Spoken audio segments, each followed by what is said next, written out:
Stop right there.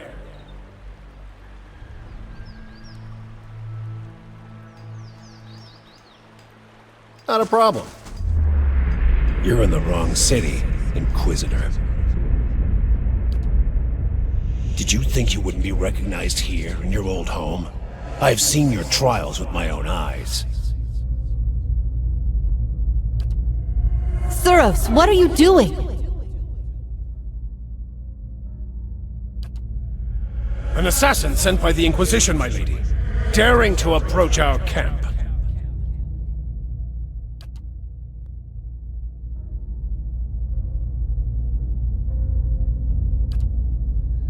Surely this is some trick of my mind. I did not expect to see you again.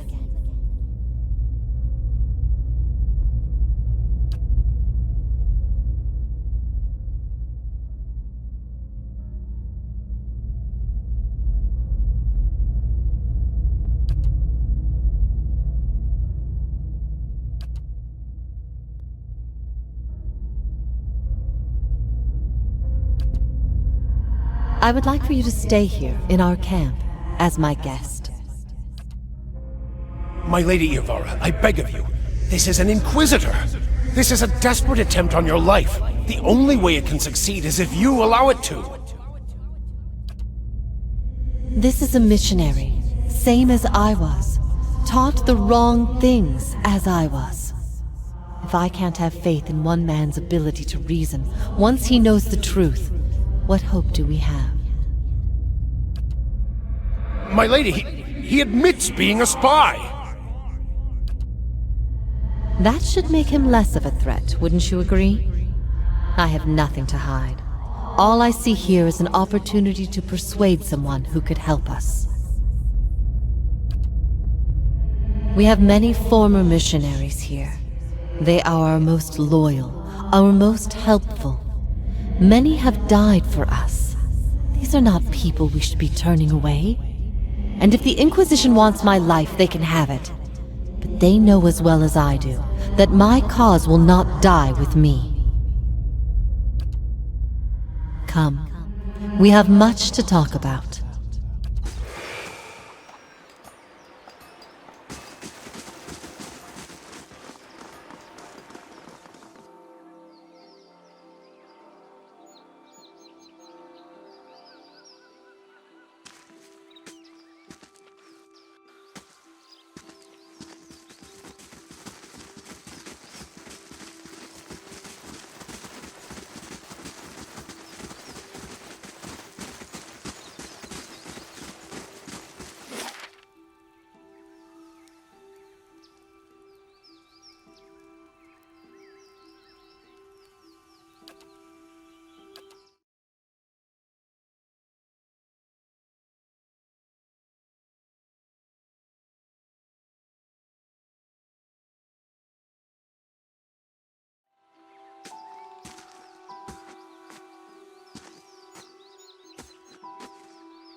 Do you remember when we were children, and the missionaries came to tell us about the gods?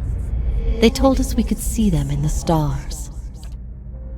I remember when I heard that, I snuck out at night and climbed the watchtower in the old fort because I wanted to see them better.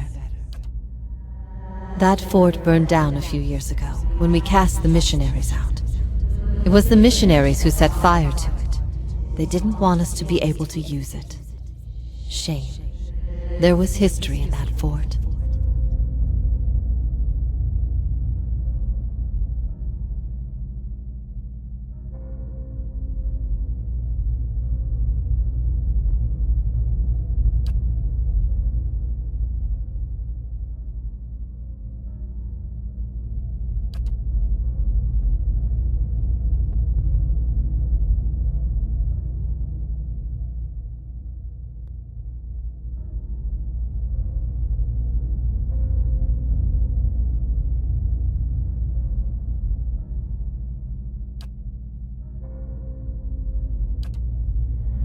I miscalculated many things since this began. I'm relieved you weren't one of them. It's a good thing we didn't hang you. I always knew this path would have consequences, but I never wanted to see Kratom suffer on my behalf. I don't think I can stay here any longer. I am told the Inquisition is gathering an army, that they have sent messengers to bargain with rulers from distant lands. Kratom is not built to withstand a siege. If war is coming, I should be doing what Thaos is doing. I will need allies. Allies in a stronghold that can resist an invading army.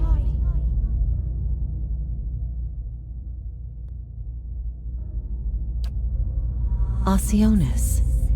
They have held off many would-be invaders, and their king has no love of the Inquisition's faith. I wonder, would he listen?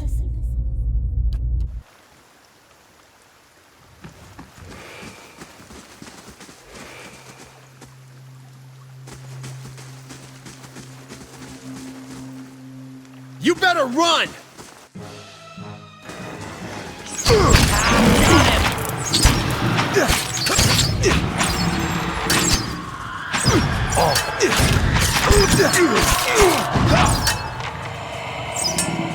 So much for you.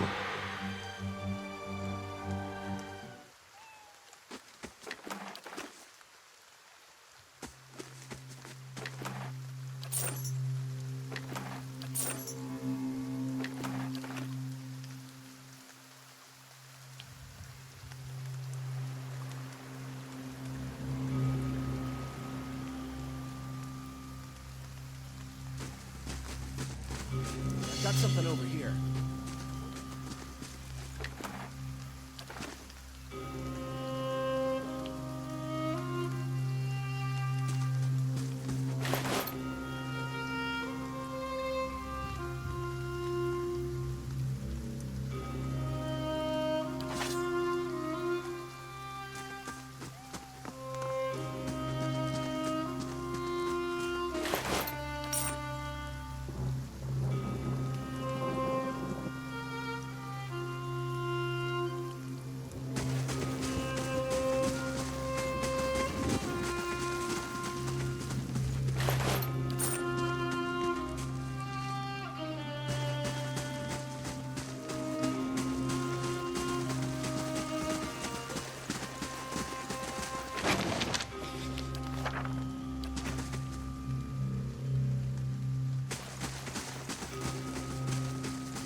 So much for you.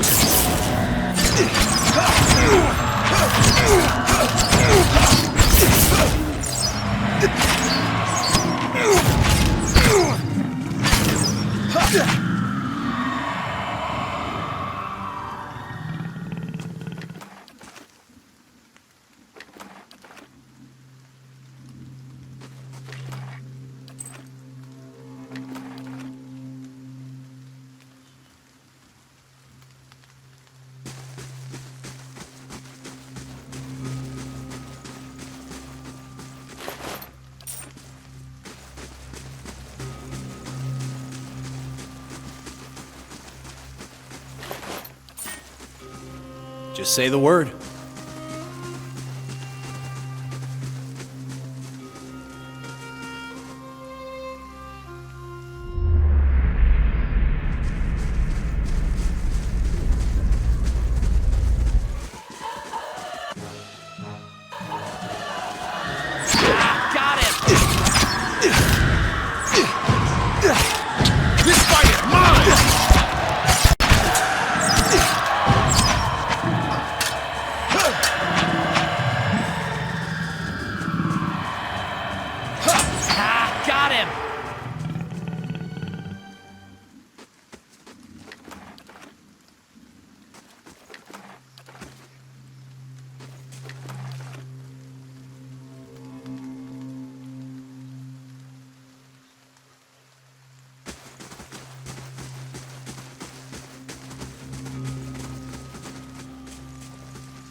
Another turn, Inquisitor.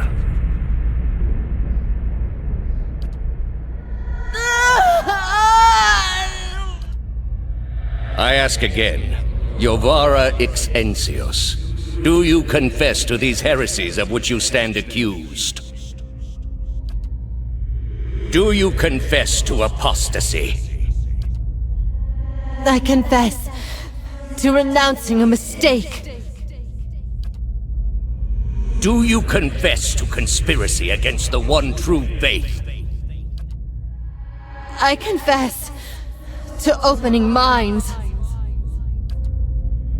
Do you confess to false prophecy? I confess to following a false prophet.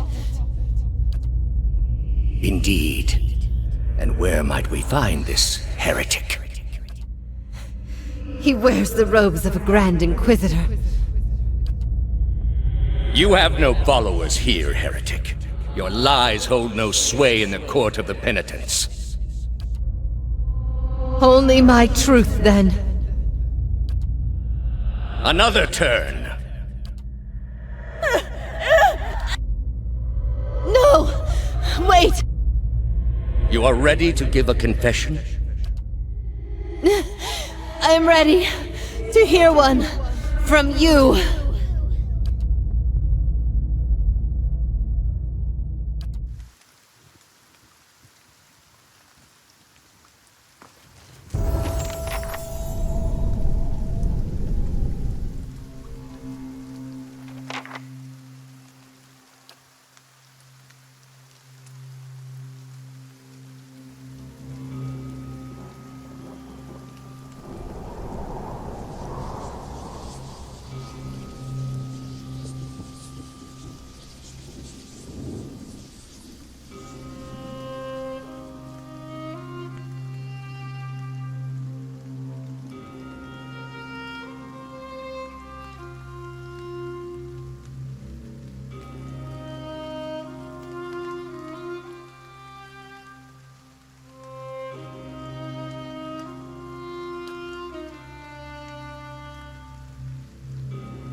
After what seems like an eternity, your rapid descent comes to an abrupt end. You remain still for a moment while your heart settles and your eyes adjust, breathing in stale, forgotten air. Before you, a narrow and eroded walkway becomes faintly visible in the dim light, cutting a winding path through a cavern so expansive it seems a world unto itself. In the distance, you can make out the cold gleam of living Adra veins that spike and fork in and out of view from the murky depths beneath. Their glow a faint and fleeting guide along the ancient trail. You look above at the opening you jumped through, now barely a speck of light like some distant star alone in the cosmos and forever out of reach. Your only way lies ahead.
As promised.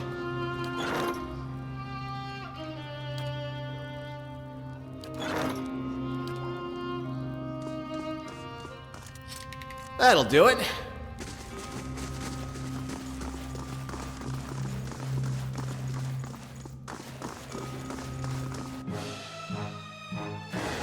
Found it. So much!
So much for you! Useless!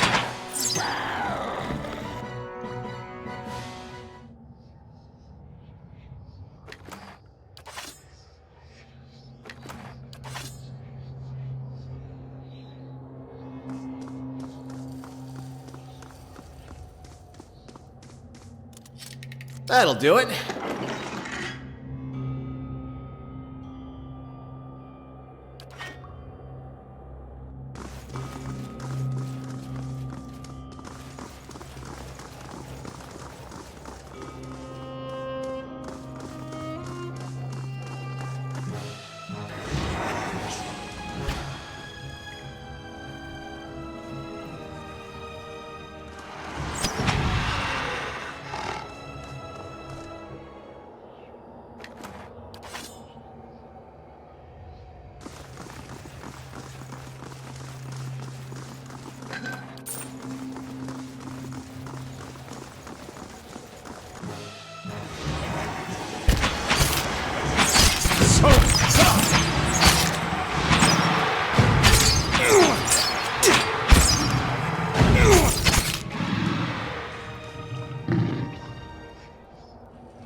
Let's see what's in here.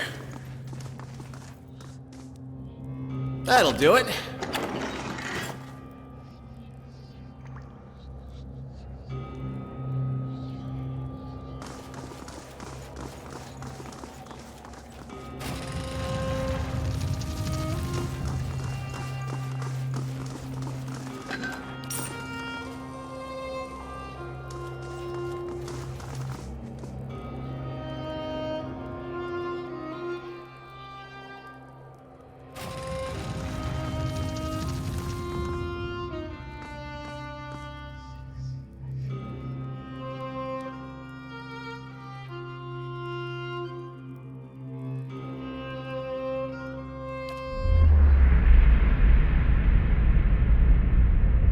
So my love returns to me at long last.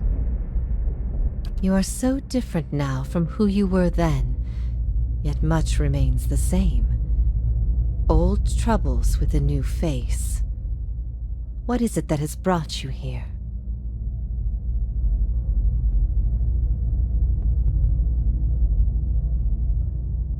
A gallant gesture, if a bit misguided. And yet I suspect there is more to this than you have said. I can only guess your presence here has something to do with Thaos. The energy of this place changes when he is near. I don't know what he has done, but I do know of the souls that pass through here now. They do not come by choice.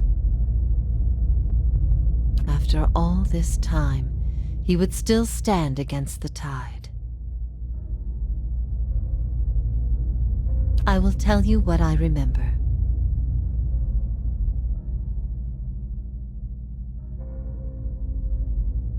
I can see his influence, still hanging like a weight about your neck. So it always was. He had inspired something in you. We spoke of him the last time you were here also. It was just after the trial. You were agitated. I think because you started to consider that what I was teaching may have been true.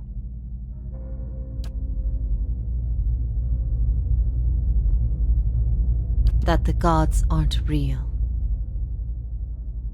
What I taught was that the gods whose faith we had been spreading were not gods at all, but something else entirely. Something created by people. They were conceived by Engwith, a society of high minds and broad concerns. Thaos' people. In their time, every people worshipped its own gods. Sometimes they warred over it. After a few wars of their own, the Engwithans sought an end to it. They devoted all their energy to finding the true creators. Generation after generation, they prodded and worked the stitching of the world and unlocked its secrets. One day, they found an answer. Except the answer was no answer at all. There were no gods to be found. Or if there ever were, they were gone. It shook them, this finding. If they could discover this on their own, how long until others would? How long before war and chaos reigned over a world without consequence? But they had mastered many things in their pursuit of these answers. And with their mastery, they crafted their own gods to fill the void, and sent missionaries to the corners of the world to spread their faith. I never thought of it as faith, but I think you are right to call it that. Let the world see. Let them decide what to do. That was my faith.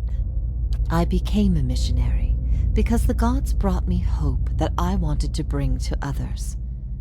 For a time, the truth sent me to a dark place. Then the day came when I realized nothing had changed, that I still had a purpose, and the purpose was the same and it was worth living for. I began questioning the other missionaries in public, exposing their parlor tricks. In time, their following became mine. The Nguithan missionaries all knew it, but they never told the rest of us. They meant it to be a secret that died with them, and in the end, they allowed their bloodlines to fade from memory. I had been assigned to join a few of them at a temple. I found the door to their chambers closed, but the room was stone and the door thin. Their voices carried. I heard enough. I investigated the things they spoke of, and everything was there, just as they said it'd be.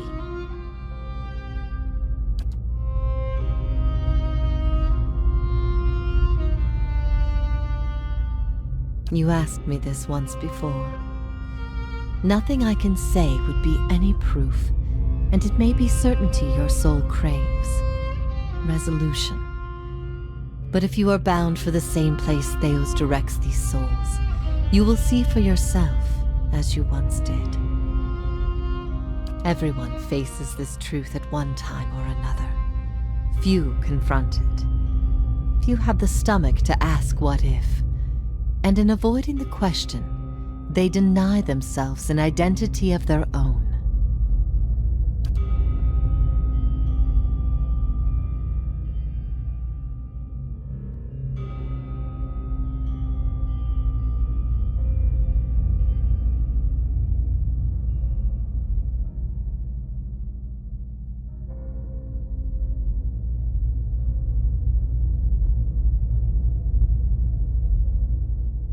There is bliss to be found in the things we create, but sorrow as well.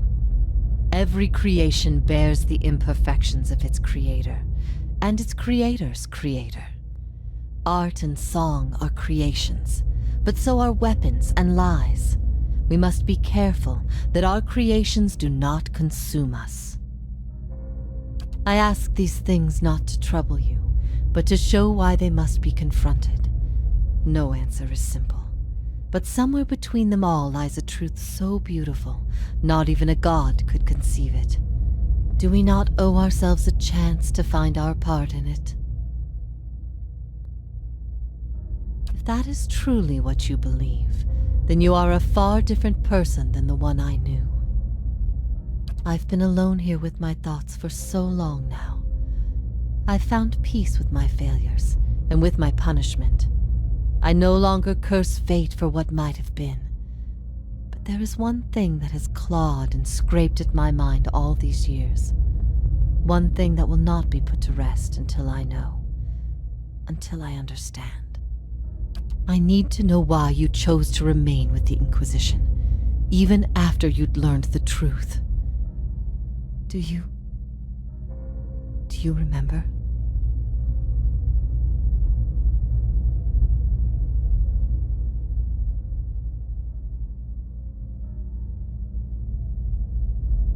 Woodica gifted him a great many things, but his ability to manipulate was always his own. Good.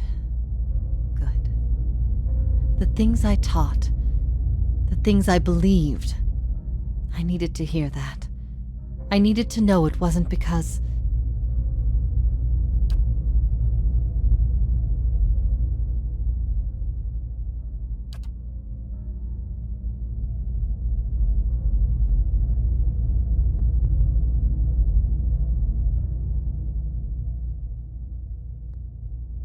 Of all that I loved you for, it was your righteousness most of all. You had heard both sides, seen everything. If not you, then who?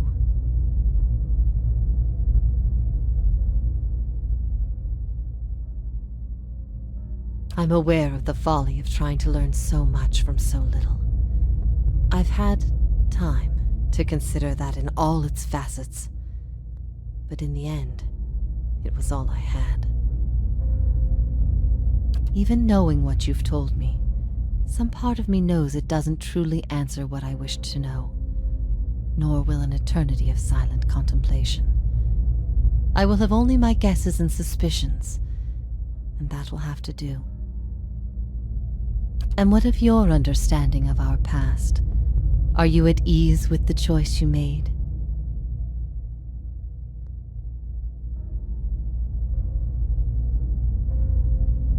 I have always forgiven you. Though I didn't know your reason, I knew you. I knew we had had something wonderful once. Looking back at that has helped me through these many years. At first I thought this might be the source of your soul's anguish, but now I see I was mistaken. You are not divided on this matter. You have put it behind you. It is with Thaos that your agony lies, in sun and shadow. Your questions are not for me, but for him. And it may be that only an answer from the mouth of Thaos himself will satisfy your needs.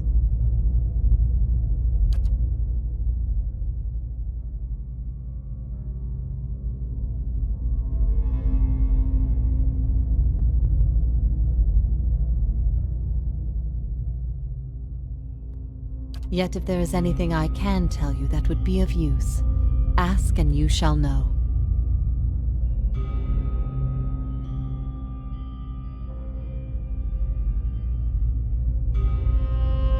In a matter of speaking, this is Breath Yamen, the court of the penitents.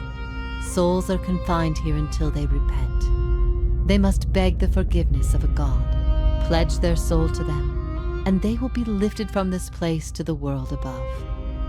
In truth, they receive leniency, but not true mercy. The spite of Woodica is eternal.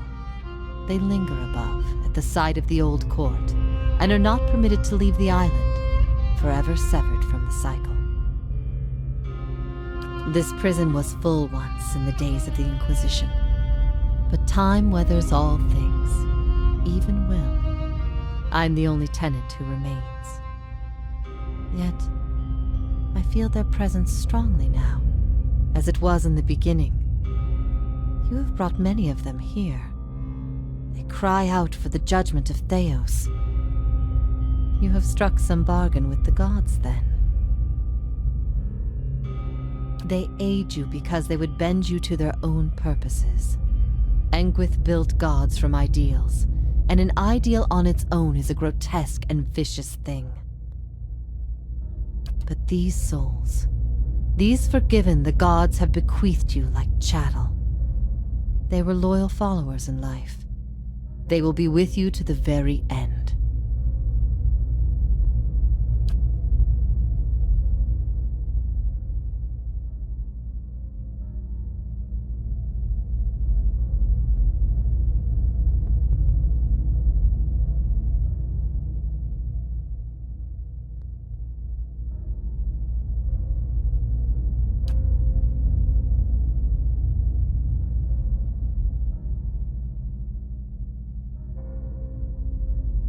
In a matter of speaking, this prison was full once in the days of the Inquisition. They aid you, but these souls. Last time someone asked me that, I was bound to an iron wheel with a broken spine. There are many things I've come to doubt about the choices I made in life, but that trial was my one moment of certainty, even without a chorus of gods to tell me I had been right. The gods need to be reminded that we have a spirit, and that spirit is proof against their power. They have the power to manipulate and confuse and ruin us, but not to change our will. I will remain here until the world crumbles and fades from existence, with joy in my heart, knowing I've shown them what they truly are. Thaos will not wait for you. If you do not catch up to him now, you may never find him again.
grateful you came and found me here, no matter the circumstances. You're not exactly who you once were, I have to remind myself. But seeing you one last time and remembering what we shared, brief as it was better than anything I dared hope for in this place. I suppose I have waited long enough, and I do not wish to delay you any further. Come, let's be done with this once and for all. I am ready.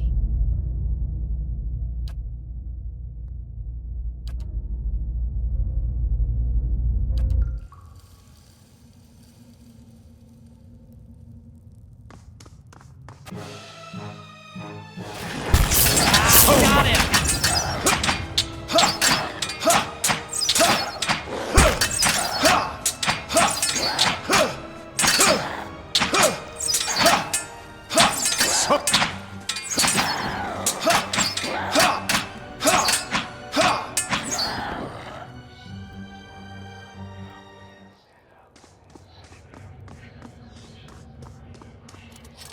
That'll do it. As promised.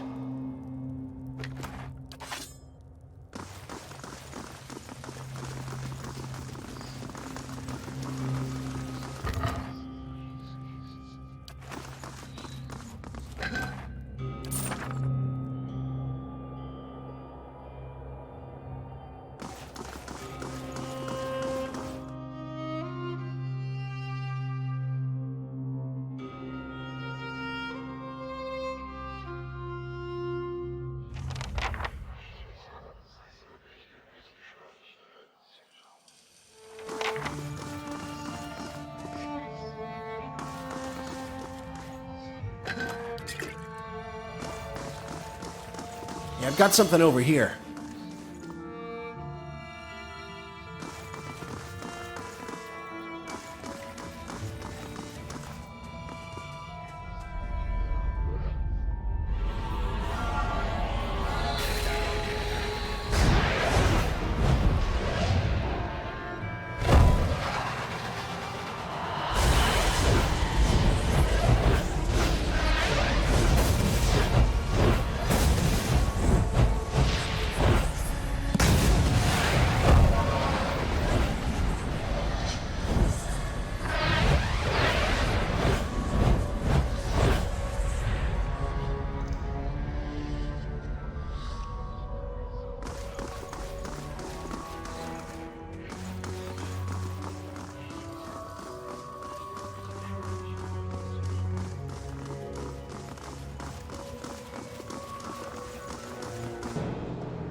Got him!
Be to take the oath, to spread the word of the gods to the lost and heathen.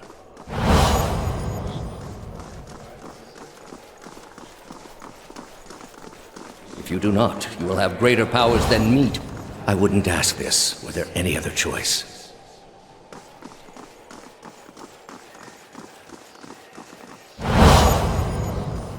This is a missionary, same as I was. Taught the wrong things as I was.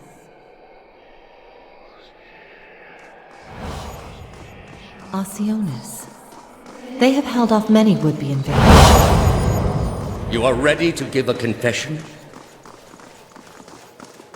I am ready to hear one from you.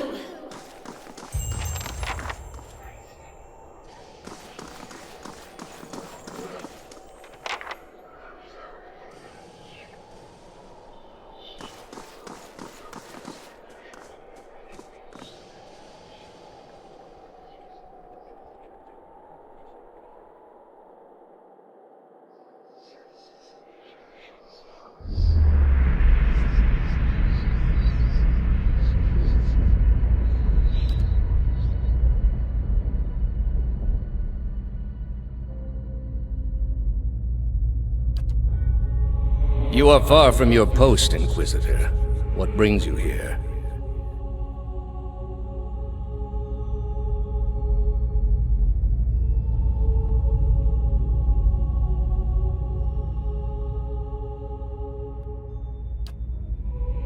The Inquisition was based on the need to cut the flesh from a rotting wound.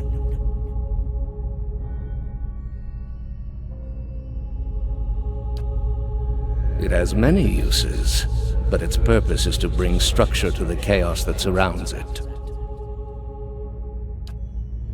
They are monuments to Woodica's greatest servants among my people. I hope to join them myself one day, but my work is not yet complete. That woman sought only to destroy the foundations of peace and civility that my people sacrificed everything to build. We are in a sanctum holy to Woodica. There are others like it in service to the other gods. I come here often to pray for her counsel, and in this space I may be assured that she hears me.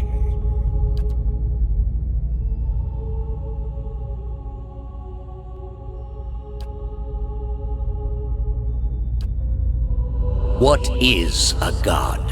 A higher power? A rewarder of good deeds and punisher of the wicked? Something men can turn to in their darkest moments when their days seem only like bridges from one tragedy to the next. Our gods are all these things. We are in a sacred place within earshot of the gods themselves. This is not the time. You've been through much these past few months. You will return home and you will rest. When you feel you have recovered, you may rejoin us at the trials. The Inquisition is far from over, and I will have need of you. There are many who continue to spread the lies of the apostate. The Inquisition will not end until we have pronounced judgment on all of them.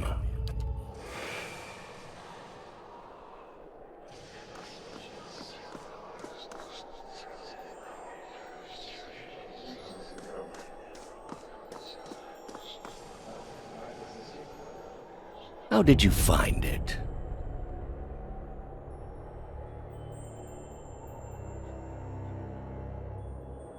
Hear me, Woodica.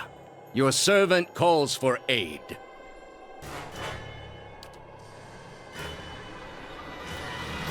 Roak 10!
Got him!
Not a problem.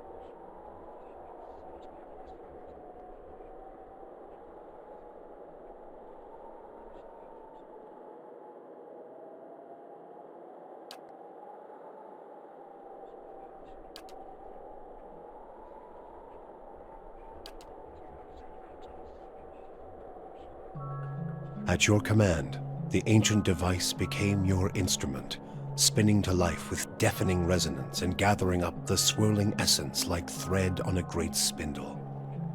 There, in the pale pulsing glow of the machine that set you on this path long ago, you summoned all your strength, focusing on your objective and blocking out all else.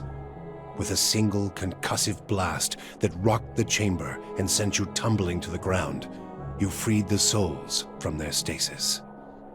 Exhausted, your consciousness slipping away, your last sight was of the machine, dark and dormant. Then your eyes closed, and sleep welcomed you at long last.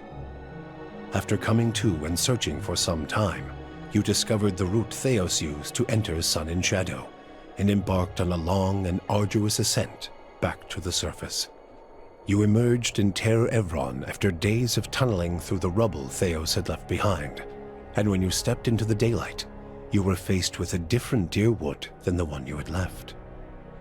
At your direction, the souls diverted by Thaos were guided back to the vessels originally meant for them. For the first time, parents of hollow-born children woke to the cries of their infants and looked into their eyes to see them staring back. People fell to their knees where they stood, thanking Helia or Mogren, or even Aethys for their forgiveness of whatever guilt they felt they bore. But for all the relief that had come to some parents, others only found new grief. For many thousands of Hollowborn had died during Wideone's legacy, many by their parents' own hands. For those children, there would be no homecoming. Yet the last Hollow birth was in the past now, and those parents willing to risk trying for a new child were frequently rewarded, often with twins. Many felt they saw Helia's hand in it, and the year would be remembered as the year of Helia's splendor. Followers of Bereth have a saying that life is a debt all must pay in death, and their god is known to always collect what is owed. In breaking your word to Bereth, a debt was created. Souls were owed to the cycle, and the agents of the god of inevitability would not be refused. An epidemic of unexplained deaths struck Deerwood in the days that followed the legacy. Most often the dead would be travelers on the road, known to be a favorite target of Bereth's pallid knight, who exacts impossible tolls from those who have journeyed for too long. The elderly, too, seemed to pass on in alarming numbers. But just as often, the deaths appeared to strike randomly, and for no reason at all. Those who sensed the involvement of the twinned god dubbed the calamity Bereth's Price, supposing it a payment for the end of Wideone's legacy. Gilded Vale remained under the harsh rule of Lord Radric, who reigned unopposed after the death of his cousin Kolsch. He continued to terrorize the people of Gilded Vale, looking for Aerthasians in their midst. But to Radric, the sudden and unexpected end to Wideone's legacy came as a sign of the success and righteousness of his efforts, and in time his own people came to believe it too. He relaxed his use of authority, no longer seeing his own people as potential threats, and Gilded Vale began to regain some of its old luster. Following the assassinations of Duke Avar Wolfgren and Lady Webb, Defiance Bay was thrown into political upheaval. In the ensuing weeks, the streets had become the domain of looters and blackguards. Few dared to step outside their own doors alone or unarmed. But order was soon re-established by the Knights of the Crucible, who, despite their depleted numbers, had gained favor in the public eye for their role in the unraveling of the conspiracy surrounding Widewind's legacy, and were quickly reinforced by returning forces from Fleetbreaker Castle. For the Knights, their resurgence marked a return to the tradition as well. Having seen firsthand the dangers presented by dabblers in animancy, the Order quickly abolished the practice internally, preferring the familiarity of their hammers and forges to the uncertainties of Essence and Adra. Their identity rediscovered, the Knights suppressed their political aspirations and began once again to train their recruits in the art of blacksmithing, recapturing the post-revolutionary ideals of Deerwood and regaining the respect of its citizens as a result. The destruction of the machine atop Ter Noaneth spelled the end of the reanimated corpses in Heritage Hill. Though at first few were willing to venture into the abandoned district, it was soon cleaned out and rebuilt. The district's horrors still fresh in people's minds, it would be some time before it was fully repopulated. But eventually the lure of cheap prime land would all but erase the memory. The Duke's assassination at the apparent hands of an animancer had caused catastrophic rioting in the streets of Defiance Bay. But those who had escaped the melee in the palace hearings remembered the testimonies of the strange guest who had shown up that day and absolved animancy, implicating the leaden key instead. The rumor spread quickly, and soon the popular belief was that the assassin had been a leaden key spy. When the legacy had lifted, people came to see it not as a sign that the riots had been according to the god's wishes, as Thaos had hoped, but as a confirmation that animancy had never been the source of the problem in the first place. Deerwoodans instead convinced themselves that the riots had somehow purged Defiance Bay of leaden key spies, and that the end of Widewind's legacy was their well-deserved reward. The rage against animancers was quickly forgotten, and those who had survived were permitted to return to Brackenberry Sanitarium and rebuild it so they might resume their studies. The town of Deerford had seen the last of the cult of Scan. Dark rumors about the town's many curses quickly faded, and travelers soon returned. The fortress of Cadnua emerged as a bastion of security in the midst of an untamed land, becoming the envy of every thane and earl in Deerwood. Legend grew over time of its impregnability, and stories of formidable invaders easily scattered by the keep's defenses became popular around the hearths of Deerwoodinians. Likewise, it also became a beacon to travelers, merchants, and visiting dignitaries alike. Reputed as the finest fortress in all Deerwood, people would journey from near and distant lands alike to experience its fabled hospitality and grandeur. After the death of the Master below, a strange quiet fell over the endless paths of Oddnua. The attacks on the fortress above ceased, Oddnua's silent titan the closest remaining thing to a master in its musty, forgotten passages. For you, the death of Thaos brought an end to your waking visions and a silence to the whispers of the past. In their absence, you were able to sleep. The questions of a distant lifetime ceased to trouble your soul. All that remained was what to make of the answer. But at the moment, there was little to be done, and the matter would have to wait. A long journey loomed ahead.